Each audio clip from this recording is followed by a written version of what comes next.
કેમ છો મિત્રો? હું તમારું મારી આ ચેનલમાં હાર્દિક સ્વાગત કરું છું. હવે આ ચેનલની અંદર આપણે થોડા સમયથી એક્ઝામમાં પૂછાઈ શકે તેવા પ્રશ્નો અથવા તો મોસ્ટ આઈએમપી જે પ્રશ્નો છે એનું આપણે સોલ્યુશન કરતા હોઈએ છીએ. પાર્ટ 1 અને પાર્ટ 2 આ બંને પૂરા થઈ ગયા છે. આજે આપણે પાર્ટ 3 જોવાના છીએ. હવે આ જે પ્રશ્નો છે એ તમારી આવનારી જે પરીક્ષાઓ છે લાઈક સીપી છે કે પીએસઆઈ છે કે કોન્સ્ટેબલ છે, આ દરેકની અંદર તમને ક્યાંક ના ક્યાંક ઉપયોગ થશે એની હું ગેરંટી આપું છું. હવે આ જે વિડીયો ચાલુ કરીએ એના પહેલા એક વાત જોઈ લઈએ કે આપણે જે શરૂઆત કરી છે કે જે પ્રશ્નો છે આઈએમપી પ્રશ્નોનું સોલ્યુશન કરીએ છીએ તો એનો ઉપયોગ તમે કેવી રીતે કરશો. તો સૌથી પહેલા જે આપણે પ્રશ્નો લઈએ છીએ, પ્રશ્નો વધારે નહીં હોય, 8 કે 9 જ પ્રશ્નો હશે, પરંતુ આ પ્રશ્નોની સાથે સાથે એનું જે સોલ્યુશન છે એ પણ તમારે જોવાનું છે, કેમ કે એમાં પણ ઘણા એવી માહિતી ગણી છે કે જે તમને એક્ઝામમાં ક્યાંક ના ક્યાંક ઉપયોગમાં આવશે. સૌથી પહેલા તો આપણે જે પ્રશ્ન ચાલુ કરીએ તો એ પ્રશ્ન તમારે વાંચવાનો છે અને એનો જાતે જવાબ આપવાનો છે, ડાયરેક્ટ સોલ્યુશન જોવાનું નથી. પહેલા તમે પ્રશ્ન વાંચો, એવું હોય તો જે વિડીયો છે એને પોઝ કરીને એનો જવાબ આપો, એના પછી તમે સોલ્યુશન જુઓ. બરોબર? સાચો જવાબ જાણો અને બાકીના જે વિકલ્પો છે એ કેમ ખોટા છે એ પણ જાણો. બરોબર? ક્યાંક એવું પણ થઈ શકે કે જે સાચો જવાબ છે એના સિવાયના જે વિકલ્પો છે એમાંથી પણ એક્ઝામમાં પ્રશ્ન પૂછાઈ શકે. બરોબર? અને જે પ્રશ્ન આપેલા છે એ પ્રશ્ન આપણે ગોખવાના નથી એનો જવાબ, પરંતુ એની સાથે સાથે જે એના અલગ બીજા જે એમસીક્યુ છે, બીજા બધા જે ઓપ્શન છે એ પણ એક્ઝામમાં કેવી રીતે ઉપયોગી થઈ શકે એનું સોલ્યુશન, એની અલગ માહિતી એ પણ સાથે સાથે જાણતા રહો. તો ક્યારેક બીજી કોઈ માહિતી કાં તો પછી કોઈ પ્રશ્ન છે એને ઉલટ સુલટ કરીને કોઈ પ્રશ્ન પૂછાઈ જાય તો એ પણ તમને આવડે. બરોબર? 2 પાર્ટ પૂરા થઈ ગયા છે. આજે આપણે ત્રીજો પાર્ટ જોઈશું. જો પહેલા 2 પાર્ટ જોયા ન હોય તો સૌથી પહેલા એ પાર્ટ જોઈ શકો છો તમે. તો ચાલો પ્રશ્નોની શરૂઆત કરીએ આજના. સૌથી પહેલો પ્રશ્ન છે કે નદીઓ અને કિનારાના શહેરો વિશેનો પ્રશ્ન છે કે ભારતની નદીઓ અને તેના ઉપર વસેલ શહેરોની જોડીઓ પૈકી કઈ જોડી યોગ્ય નથી. હવે જુઓ, કોઈ પણ પ્રશ્ન પૂછાય તો આમાં ખાસ ધ્યાન રાખવાનું, એક્ઝામની અંદર ગભરાટની અંદર તમે વાંચ્યું ના વાંચ્યું કરીને પ્રશ્ન સોલ્યુશન કરશો તો એ ખોટો પડશે. અહીંયા યોગ્ય નથી એમ પૂછી છે. કેટલીક જગ્યાએ પ્રશ્નમાં યોગ્ય છે લખેલું હોય, કેટલાકમાં અયોગ્ય શોધો, યોગ્ય નથી, અયોગ્ય નથી, આવી રીતે અલગ અલગ પ્રશ્નો તોડી મરોડીને પૂછેલા હોય છે. તો શાંતિથી પ્રશ્ન વાંચવાનો છે, ત્યારબાદ એનો જવાબ આપવાનો છે. બરોબર? અહીંયા એમ પૂછ્યું છે કે કઈ જોડી યોગ્ય નથી? ભારતની નદીઓ અને તેના ઉપર વસેલા શહેરો. ઓકે, તો સૌથી પહેલો ઓપ્શન છે અયોધ્યા સરયુ, બદ્રીનાથ અલકનંદા, હરિદ્વાર ગંગા કે સુરત નર્મદા. ચાલો પ્રશ્નનો જવાબ આપો. તો પ્રશ્નનો જવાબ તમે આપી જ દીધો હશે. અહીંયા સાચો જવાબ આવશે મિત્રો સુરત નર્મદા. સોલ્યુશન જોઈએ આપણે. જો સુરત શહેર જે છે એ તાપી નદીના કિનારે આવેલું છે. બરોબર? નર્મદા નદીના કિનારે નથી આવેલું. ઓકે, જો અહીંયાથી આ ગુજરાત છે, ગુજરાતનો જે તળ ગુજરાતનો જે પ્રદેશ છે એ અહીંયા દર્શાવેલ છે. હવે જે તાપી નદી છે એ તાપી નદી અહીંયાથી ગુજરાતની અંદર એન્ટર થાય છે. બરોબર? તો આ તાપી નદીના કિનારે સુરત આવેલું છે. ઓકે, આ સિવાય તાપી નદી ગુજરાતમાં એન્ટર ક્યાંથી થાય છે? તો તાપી જિલ્લામાંથી. અને એ જિલ્લાની અંદર કયું નામ છે, જે ગામનું નામ એ જગ્યાએથી તાપી એન્ટર થાય છે એ છે હરણફાળ. હરણફાળ. તો આ પણ એક્ઝામમાં બહુ બધી વખત પૂછાયેલો પ્રશ્ન છે કે તાપી નદી ગુજરાતની અંદર કઈ જગ્યાએથી એન્ટર થાય છે? તો હરણફાળથી. યાદ રહેશે. આ સિવાય તાપી નદીને સૂર્યપુત્રી પણ કહેવામાં આવે છે. આ સિવાય તાપી નદી એકમાત્ર એવી નદી છે કે જેનો બર્થડે ઉજવાતો હોય, જેની જન્મદિવસ ઉજવાતો હોય એવી એકમાત્ર નદી આખા ભારતની નદી, તો એ આવશે તાપી. આ પણ તમારે ખાસ યાદ રાખવાનું છે. ઓકે. તો અહીંયા સુરત શહેર તાપી નદીના કિનારે આવેલું છે, નર્મદા નદીના કિનારે આવેલું નથી. જ્યારે નર્મદા નદીના મુખદ્વાર પર ભરૂચ આવેલું છે. ભરૂચ એ નર્મદા નદીના મુખદ્વાર ઉપર આવેલું છે. બરોબર. અહીંયાથી બીજો પ્રશ્ન પૂછાય કે નર્મદા નદીના બીજા નામ શું છે? તો કે રેવા, બીજું છે સમોદભવા. હવે જેમ તાપી નદી હરણફાળ જગ્યાએથી જે ગુજરાતની અંદર એન્ટર થતી હતી, એવી જ રીતે નર્મદા નદી કઈ જગ્યાએથી એન્ટર થશે? તો કે આંફેશ્વર. ઓકે. અને નર્મદા નદી કયા જિલ્લામાંથી ગુજરાતમાં એન્ટર થાય છે? તો એ જિલ્લો આવશે મિત્રો છોટાઉદેપુર. અહીંયા ખાસ ધ્યાન રાખજો, નર્મદા નદી છે એનો મતલબ એવો નથી કે ગુજરાતની અંદર જે એન્ટર થાય છે એ જિલ્લો નર્મદા હોય. જિલ્લો આવશે છોટાઉદેપુર અને છોટાઉદેપુરનું આંફેશ્વર ગામ. આ જગ્યાએથી નર્મદા નદી ગુજરાતની અંદર એન્ટર થશે. અને જે ભરૂચ જિલ્લો છે એ નર્મદા નદીના કિનારે આવેલો છે. ઓકે. હવે ભરૂચ જિલ્લાનું બીજું નામ છે માહિષ્મતી. યાદ રહેશે. ઓકે. આ સિવાય અયોધ્યા જે છે, અયોધ્યા એ સરયુ નદીના કિનારે આવેલું છે. આ પણ મોસ્ટ આઈએમપી પ્રશ્ન છે, ઘણી બધી વખત એક્ઝામમાં પૂછાયેલો છે. બદ્રીનાથ અલકનંદા અને હરિદ્વાર એ ગંગા નદીના કિનારે આવેલું છે. ઓકે. આગળનો પ્રશ્ન જોઈએ. બીજો પ્રશ્ન છે હવા ખાવાના સ્થળો અને રાજ્યો. તો ભારત ખાતે હવા ખાવાના સ્થળો અને રાજ્યોની જોડીઓ પૈકી કઈ જોડી યોગ્ય છે? અહીંયા યોગ્ય પૂછે છે, સાચી કઈ છે? કિલોંગ હિમાચલ પ્રદેશ, અલ્મોડા ઉત્તરાખંડ, તવાંગ મિઝોરમ, શિલોંગ આસામ કે કુર્ગ કર્ણાટક. ચાલો વિડીયો પોઝ કરીને તમે પહેલા જવાબ આપી દો, એના પછી આપણે સોલ્યુશન જોઈશું. ઓકે. જવાબ આપી દીધો તો આગળ આપણે સોલ્યુશન જોઈએ. મિત્રો જવાબ આવશે સી, 1, 2 અને 5.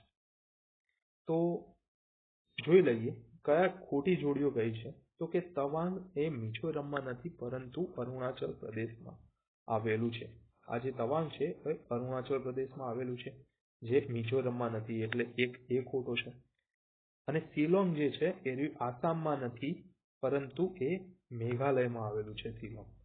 બરોબર. આ સિવાય મેઘાલયની રાજધાની પણ શિલોંગ છે, એ રીતે પણ યાદ રાખી શકો. આ 7 સિસ્ટર્સનો વિસ્તાર છે મિત્રો. આપણે આગળ પાર્ટ 1 અને પાર્ટ 2 આ બંને જોઈ ગયા. બંને પાર્ટની અંદર એક પ્રશ્ન આ 7 સિસ્ટરમાંથી પૂછાયેલો છે. એનો મતલબ કે તમે એ ધ્યાન રાખી શકો કે આખા જે ભૂગોળ છે, ભારતની ભૂગોળ, એમાંથી આ જે 7 સિસ્ટરનો જે વિસ્તાર છે એમાંથી ક્યાંક ને ક્યાંક પ્રશ્ન પૂછાય જ છે. બરોબર. આ સિવાય કિલોંગ એ આવેલું છે હિમાચલમાં, અલ્મોડા આવેલું છે ઉત્તરાખંડમાં અને કુર્ગ એ આવેલું છે કર્ણાટકમાં. ઓકે. તો ચાલો આગળ જોઈએ. ભારતના બંદરો અને રાજ્યો વચ્ચેના જોડકા છે. ભારતના બંદરો અને સંબંધિત રાજ્યને જોડવાનું કહ્યું છે.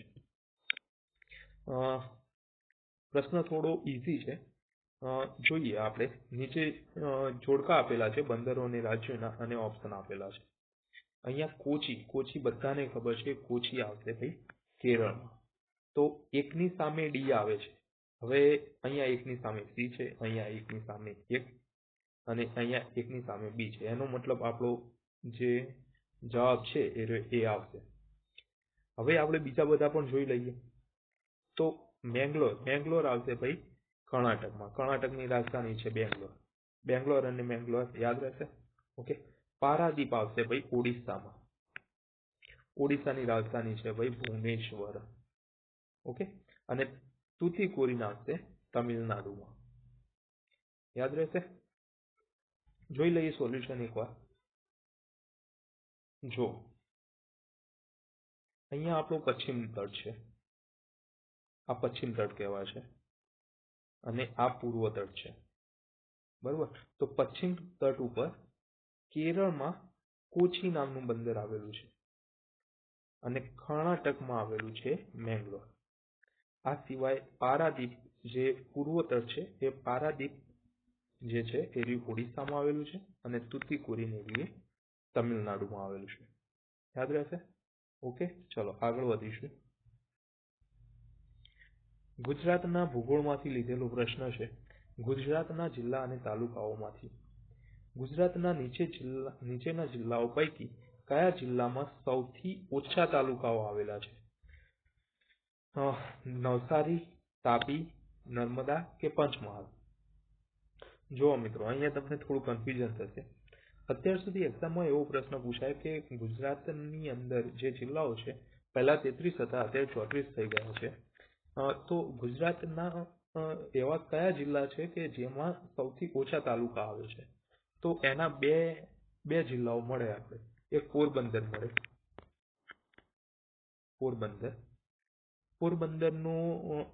પોરબંદરની અંદર 3 તાલુકાઓ આવેલા છે. પોરબંદર છે, રાણાવાવ છે અને કુતિયાણા છે. આ સિવાય એક બીજો જિલ્લો છે તો કે ડાંગ. બરોબર. તો ડાંગમાં પણ 3 તાલુકા આવેલા છે. આહવા છે, વઘઈ છે અને સુબીર છે. બરોબર. આહવા. આ આહવા જે છે, આહવા એ ડાંગનું કેપિટલ પણ છે. ડાંગનું જે પાટનગર જે કહેવાય જિલ્લાનું, તો એ આહવા છે. આ સિવાય અહીંયા ત્રિફળાવન આવેલું છે. ઓકે. તો ગુજરાતના સૌથી ઓછા તાલુકા ધરાવતા જિલ્લા પોરબંદર અને ડાંગ છે. આ બંને જિલ્લાની અંદર 3 તાલુકાઓ આવેલા છે, પરંતુ આ બંનેમાંથી એક પણ ઓપ્શન અહીંયા આપેલો નથી. તો આપણે કરવાનું શું છે? તો આ જે ઓપ્શન આપેલા છે ઓપ્શનમાંથી શોધવાનું છે કે આ જે જિલ્લાઓમાંથી સૌથી ઓછા તાલુકા શેમાં છે. તો તમે આન્સર આપી દીધેલો હશે, તો આપણે એનું સોલ્યુશન જોઈએ. તો સાચો જવાબ આવશે નર્મદા. નર્મદામાં સૌથી ઓછા તાલુકાઓ છે. કેટલા છે ભાઈ? 5 તાલુકાઓ છે. કયા કયા? નાંદોદ, સાગબારા, દેડિયાપાડા, તિલકવાડા અને ગરુડેશ્વર. આ સિવાય તાપી જિલ્લામાં 7 તાલુકાઓ છે. પંચમહાલમાં 7 છે. નવસારીમાં 6 તાલુકાઓ છે અને નર્મદામાં 5 છે. ઓકે. તો આ સિવાય સમગ્ર ગુજરાતમાં સૌથી ઓછા તાલુકા ડાંગ અને પોરબંદરમાં છે. આપણે આગળ જોઈ ગયા છીએ. નર્મદા જિલ્લાનું મુખ્ય મથક છે રાજપીપળા. તાપી જિલ્લાનું મુખ્ય મથક છે વ્યારા. પંચમહાલ જિલ્લાનું મુખ્ય મથક છે ગોધરા. ઓકે. તો ઓપ્શન આપણે સી સિલેક્ટ કરીશું. સાચો જવાબ આવશે સી. હવે આગળનો પ્રશ્ન જોઈએ. સરદાર સરોવર યોજના જે છે આપણા ગુજરાતની, એની અંદરથી જે વીજળીનું ઉત્પાદન થાય છે એ વીજળીની વહેંચણી અર્થે અહીંયા પ્રશ્ન લીધેલો છે, બનાવેલો છે. સરદાર સરોવર યોજનાના વિદ્યુત મથકોમાંથી ઉત્પન્ન થતી વીજળી અને તે પાછળના ખર્ચની વહેંચણીનું પ્રમાણ મધ્યપ્રદેશ, મહારાષ્ટ્ર અને ગુજરાત વચ્ચે નીચેનામાંથી કયું છે? મતલબ કે વીજળી જે પ્રોડ્યુસ થાય છે એ વીજળી મધ્યપ્રદેશ, મહારાષ્ટ્ર અને ગુજરાતમાંથી કેટલા પર્સન્ટેજમાં વહેંચેલું છે એ પૂછ્યું છે. તો જો તમે જવાબ આપી દીધેલો હોય તો આપણે સોલ્યુશન તરફ આગળ વધીએ. ચાલો, સાચો જવાબ આવશે મિત્રો બી. મતલબ કે મધ્યપ્રદેશ જે વીજળી ઉત્પાદન થાય છે એમાંથી મધ્યપ્રદેશને સૌથી વધારે એટલે કે 57%, 50% કરતાં પણ વધારે વીજળી મધ્યપ્રદેશ લઈ જાય છે. બરોબર. કેમ લઈ જાય છે? તો કે નર્મદા નદીનો સૌથી વધુ વિસ્તાર મધ્યપ્રદેશમાંથી પસાર થાય છે એટલે. ઓકે. ત્યારબાદ 27% જેટલો વિસ્તાર 27% જેટલી વીજળી મહારાષ્ટ્રવાળા લઈ જાય છે એમના પુનર્વસન અને વિસ્તારના આધારે. અને સૌથી ઓછી વીજળી આપણા ગુજરાતને મળે છે, 16% જેટલી વીજળી ગુજરાતને મળે છે. ઓકે, પરંતુ જોજો મિત્રો, પરંતુ સિંચાઈ અને પીવાના પાણીનો સૌથી મોટો લાભ આપણા ગુજરાતને મળે છે. મતલબ કે જો એક્ઝામમાં પ્રશ્ન પૂછાય કે નર્મદા જે સરદાર સરોવર ડેમ જે છે નર્મદા ઉપર સાધુ બેટની નજીક આવેલો છે, તો એના કારણે થઈને જે પાણી સૌથી વધારે કોને મળે છે, સિંચાઈ માટેનું પાણી સૌથી વધારે ગુજરાતને મળે છે. અને સૌથી વધારે વીજળી કોને મળે છે, તો કે મધ્યપ્રદેશને મળે છે. યાદ રહેશે? ઓકે. આ સિવાય એ પણ પ્રશ્ન પૂછાઈ શકે કે ગુજરાતને સરદાર સરોવર ડેમ જે છે એમાંથી જે વીજળી ઉત્પન્ન થાય છે એમાંથી ગુજરાતને કેટલા પર્સન્ટેજ વીજળી મળે છે, તો એ પણ પ્રશ્ન પૂછાઈ શકે, તો કે 16%, 60%. ઓકે, ચલો આગળ. અહીંયા બે પ્રશ્નો છે, ઓપ્શન મેં લખ્યા નથી પરંતુ ઇઝી છે. જમીન આધારિત પ્રશ્ન પૂછાયેલો છે કે વન લાઇનર ટાઈપ પ્રશ્ન છે. ગુજરાતની ગોરાટ જમીન એટલે કેવી જમીન? અને એનો જવાબ આવશે જૂના કાપની જમીન. જો મિત્રો, જમીનોના પ્રકાર ગુજરાતમાં ટોટલ 7 છે, જ્યારે ભારતની અંદર પૂછે તો જમીનના પ્રકાર 8 છે. બરોબર. આ 7માંથી એક કાંપની જમીનનો પ્રકાર છે, કાંપની જમીન. અને આ કાંપની જમીન એના બે ભાગ પડે છે, એક જૂના કાંપની જમીન અને એક નવા કાંપની જમીન. આ જે જૂના કાંપની જમીન છે એને ગોરાટ જમીન પણ કહેવામાં આવે છે. આ સિવાય જે નવા કાંપની જમીન છે એના આપણે કહીશું ભાઠાની જમીન. ભાઠાની જમીન. ઓકે, યાદ રહેશે? એક્ઝામમાં પ્રશ્ન પૂછાયેલો છે, ખાસ યાદ રાખજો મિત્રો. જૂના કામની જમીનને ગોરાટ જમીન કહીશું અને નવા કામની જમીનને ભાઠાની જમીન કહીશું. ત્યારબાદ બીજો પ્રશ્ન ખનિજ તેલ ઉપર આપેલો છે કે ગુજરાતમાં ખનિજ તેલ કયા સમયના ખડક સ્તરોમાંથી મળે છે? હવે ગુજરાતની અંદર જે ખનિજ તેલ મળે છે તો એ કયા સમયના ખડકો છે? તો એનો જવાબ છે મિત્રો ઇયોસીન પ્રકારના, મતલબ ઇયોસીન સમયના જે ખડક સ્તરો છે તેમાંથી ખનિજ તેલ મળે છે. સોલ્યુશન જોઈ લઈએ આ બંનેનું. જુઓ મિત્રો, જમીનોના પ્રકાર: નવા કામની જમીન, જૂના કામની જમીન. ગોરાટ જમીન કોને કહીશું? તો કે મધ્ય ગુજરાતની જૂના કામની જમીનને આપણે ગોરાટ જમીન કહીએ છીએ. બરોબર. જો અહીંયા કન્ફ્યુઝન ના થાય એના માટે કહી દઉં છું કે ગોરાટ જમીન અને ગોરાડુ જમીન આ બંને અલગ છે. ઓકે. આ સિવાય ગોરાટ જમીનમાં મતલબ કે જૂના કામની જમીનમાં કયા પાકો શ્રેષ્ઠ છે? તો કે તમાકુ અને કપાસ. તમે જોશો મિત્રો તો કે મધ્ય ગુજરાતમાં તમાકુ અને કપાસનો પાક વધારે લેવાય છે. કેવી રીતે? તો કે ચરોતરનો પ્રદેશ, જેને આપણે સોનેરી મુલકનો પ્રદેશ પણ કહેવાય છે. કેમ કે ત્યાં તમાકુ વધારે થાય છે અને આ તમાકુનું જે પાન હોય છે એ સોનેરી કલરનું હોય છે, એટલા માટે થઈને. તો મહીથી શેઢી વચ્ચેનો પ્રદેશ, મહી નદીથી શેઢી નદી વચ્ચેનો પ્રદેશ, એના આપણે ચરોતરનો પ્રદેશ કહીએ છીએ. તમાકુ ત્યાં વધારે થાય છે, મધ્ય ગુજરાતનો જ ભાગ છે. બરોબર.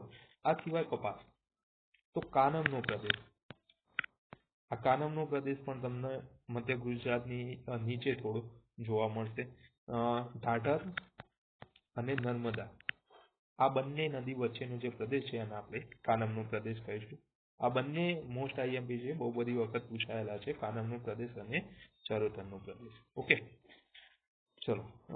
બીજું છે કે જે ખનિજ તેલ છે એ ખનિજ તેલ અંકલેશ્વરની અંદર જે મળ્યું હતું તો એ કયા યુગના ખડકોમાંથી મળ્યું હતું? તો કે ઇયોસીન પ્રકારના યુગમાંથી મળ્યું હતું. આગળનો પ્રશ્ન જોઈશું. બહુ જ ઈઝી પ્રશ્ન છે અને ઘણી બધી વખત એક્ઝામમાં પૂછાયેલો છે. તો કે ગુજરાતમાં central salt and marine chemical research institute CSMCRI કયા સ્થળે આવેલી છે? જામનગર, મીઠાપુર, વેરાવળ કે ભાવનગર? અહીંયા ભૂલથી ઓપ્શન સિલેક્ટ થઈ ગયો છે, સાચો જવાબ આવશે ભાવનગર. બરોબર. તો ભાવનગરમાં central soil marine chemical research institute આવેલી છે. સોલ્યુશન જોઈ લઈએ. તો ભાવનગરની અંદર CSMCRI ભારત સરકારના CSIR હેઠળ કાર્યરત છે. દરિયાઈ પાણીમાંથી મીઠું પકવવું, દરિયાઈ વનસ્પતિ અને રસાયણો પર સંશોધન કરવું, આ બધું કામ ત્યાં થાય છે. બરોબર, ભાવનગરમાં. આ સિવાય ભાવનગર જિલ્લો મીઠાના ઉત્પાદનમાં પણ અગ્રેસર છે. આ જે ભાવનગર જિલ્લો છે મીઠાના ઉત્પાદનમાં અગ્રેસર છે. મીઠું વધારે પ્રમાણમાં થાય છે. આ સિવાય ગુજરાતની અંદર કચ્છનું જે નાનું રણ છે ત્યાં પણ મીઠું વધારે પ્રમાણમાં થાય છે. બરોબર. ઓકે, ચલો આગળનો પ્રશ્ન જોઈએ. વસ્તી ગણતરી આધારિત પ્રશ્ન છે મિત્રો કે ઈસવીસન 1961 થી 2011ના 50 વર્ષના ગાળામાં ગુજરાતની વસ્તીમાં લગભગ કેટલા ગણો વધારો થયો છે? અહીંયા ઓપ્શન છે 2, 3, 2 કે 4. તો આનો મિત્રો જવાબ આવશે સી. આ ખોટો ઓપ્શન છે. અહીંયા સી જવાબ આવશે. જોઈએ સોલ્યુશન. જુઓ મિત્રો, 1961માં વસ્તી હતી 2 કરોડ.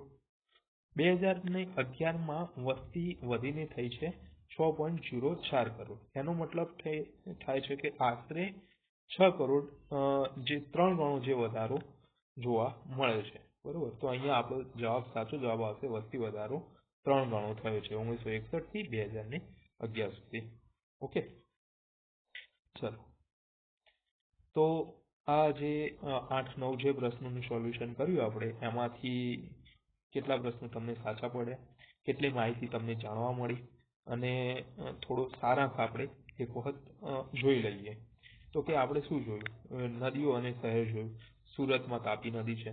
તાપી નદી એ હરણફાળથી એન્ટર થાય છે અને ભરૂચમાં નર્મદા નદી, મતલબ કે ભરૂચ જે સિટી છે નર્મદા નદીના કિનારે આવેલું છે. ઓકે, નર્મદા એન્ટર થશે હંપેશ્વર ખાતેથી. આ સિવાય આપણે બીજું જોયું હવા ખાવાના સ્થળો. તવાંગ છે અરુણાચલ પ્રદેશમાં છે, શિલોંગ એ મેઘાલયમાં છે. શિલોંગ એ મેઘાલયની રાજધાની છે પણ છે. બરોબર. બંદરો જોયા. કોચી એ કેરળમાં આવેલું છે, પારાદીપ એ ઓડિશામાં આવેલું છે. સરદાર સરોવર જે ડેમ છે એમાંથી જે વીજળી ઉત્પન્ન થાય છે એ વીજળી કોને કેટલા પ્રમાણમાં મળે છે એ પણ મોસ્ટ આઈએમપી પ્રશ્ન છે. તો કે મધ્યપ્રદેશને 57%. કેમ? તો કે જે નર્મદાનો સૌથી વધારે ભાગ જે છે એ મધ્યપ્રદેશમાં આવેલો છે. મહારાષ્ટ્રમાં 27% છે અને ગુજરાતની અંદર સૌથી ઓછું મતલબ 16% વીજળીનું વહેંચણી થાય છે. જમીન અને ખનિજ જોઈએ. તો કે ગોરાટના જૂના કામની જે જમીન છે એને ગોરાટ કહીશું. નવા કામની જમીનને આપણે પાટાની જમીન કહીશું. ખનિજ તેલ કયા યુગમાં મળી આવ્યું? તો કે ઇયોસીન પ્રકારના યુગમાંથી મળી આવ્યું. વસ્તી જોઈ લીધી. 1961 થી 2011માં કેટલા ગણો વધારો થયો છે વસ્તીમાં? તો કે 3 ગણો વધારો થયો છે. બરોબર. તો આ બહુ મહત્વના જે મુદ્દા હતા પરીક્ષા લગતી આપણે આ વિડીયોમાં જોઈ લીધા. જતા છેલ્લે એક મોટિવેશન લઈ લો. તમારી તૈયારીને ધારદાર બનાવો. તૈયારી એવી રીતે કરો કે આ વખત આપણું સિલેક્શન પાક્કું જ છે. એ પછી CCE હોય કે તમે PSIની કરતા હોય તૈયારી, તો કાં તો પછી તમે કોન્સ્ટેબલની તૈયારી કરતા હોય, પરંતુ તૈયારી એવી રીતે કરો કે તમે આ વખત સિલેક્ટ થવાના છો. બરોબર. કોઈ પણ અવકાશ ના રાખો તૈયારી કરવામાં, કોઈ પણ બાંધછોડ ના રાખો, ઢીલ ના રાખો. બરોબર. તો આજ સાથે આપણે અહીંયા વિરામ આપીએ છીએ વિડીયોને. જય હિન્દ, જય ભારત.